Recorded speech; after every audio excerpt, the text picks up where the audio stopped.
আস্তাগফিরুল্লাহ পড়ার কিছু অবিশ্বাস্য ফজিলত আছে। কখন, কোথায়, কি পরিমাণ পড়লে আপনার কি উপকার হয় আপনি শুনলে আশ্চর্য হয়ে যাবেন। এই আস্তাগফিরুল্লাহর মধ্যে আল্লাহ এত কিছু রেখে দিয়েছে। আমরা অনেকেই আস্তাগফিরুল্লাহর আমলটা করি, অনেকেই করি না। অনেকেই আস্তাগফিরুল্লাহর আমল করলে হাতে নাতে কিন্তু প্রমাণ পেয়েছেন। অনেক ভাইরা ফোন দিয়ে বলে, হুজুর আস্তাগফিরুল্লাহর যে এত পাওয়ার, এত ক্ষমতা, এত কার্যকারিতা আগে জানতাম না।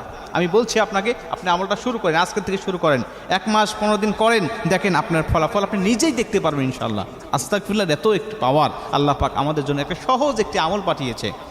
আল্লাহ রাসূল সাল্লাল্লাহু আলাইহি সাল্লাম বলেন যে 1 নম্বরে তোমার যে উপকারটা হবে, মাল্লাযী মাল ইস্তিগফার জাআলাল্লাহু লাহু মিন কুল্লি যিকিন মাখরাজা। যেই ব্যক্তি প্রথম নম্বরে আস্তাগফিরুল্লাহ পাঠ করতে পারে, নিয়মিত যে ব্যক্তি আস্তাগফিরুল্লাহ পাঠ করবে, আল্লাহ পাক ওকে জাআলাল্লাহু লাহু মিন কুল্লি যিকিন মাখরাজা, সমস্ত বিপদ আপদ বালা মুসিবত থেকে আল্লাহ পাক ওকে সর্বসময় সেফটি দান করে, সবসময় হেফাজতে রাখে। কোনো বালা মুসিবত তাকে গ্রাস করতে পারে না। আসমানি বালা, জমিনি বালা, রুহানি বালা, হাওয়াই বালা, জিসমানি বালা, সকল প্রকার বালা মুসিবত থেকে আল্লাহ তাকে হেফাজত করতে থাকে।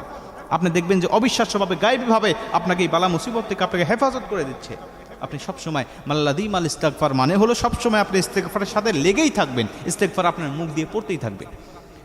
মুসলমান ভাইরা আমার, শুধুমাত্র তাই নয়, আল্লাহর নবী বলে দিয়েছেন যেই ব্যক্তি নিয়মিত আস্তাগফিরুল্লাহ পাঠ করতে পারবে ওই ব্যক্তিকে আমার আল্লাহ পাক মুস্তাজাবুদ দাওয়া বানিয়ে দিবেন। মুস্তাজাবুদ দাওয়া মানে হলো ওই ব্যক্তি দোয়া করতে দেরি হবে, আল্লাহ পাক তার দোয়াটাকে কবুল করতে দেরি করবে না।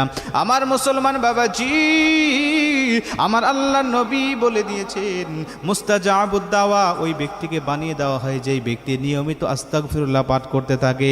মানে সর্বসময় তার জিহ্বাটা আস্তাগফিরুল্লাহ দিয়ে ভেজা থাকে, সময় পাইলেই সে আস্তাগফিরুল্লাহ পড়ে, খাবার সময়, টয়লেটে যাওয়ার সময়, নামাজের সময় বাদ দিয়া সর্বসময় সে সবসময় আস্তাগফিরুল্লাহ পড়তেই থাকে।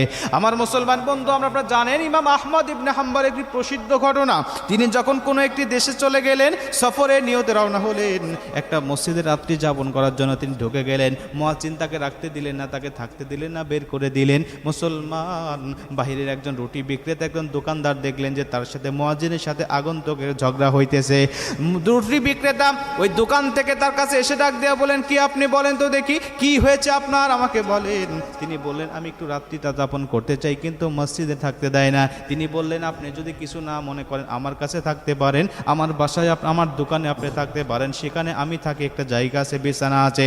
মুসলমান বন্ধু আমার, ইমাম আহমদ ইবনে হাম্বল চিন্তা করলেন কি করা যায়, এটা তো আমার জন্য বড় ভালো হবে। তিনি বললেন, ঠিক আছে চলো যাই।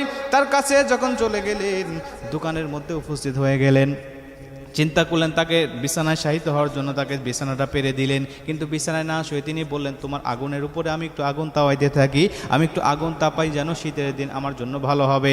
আগুন তাপাইতেছে আর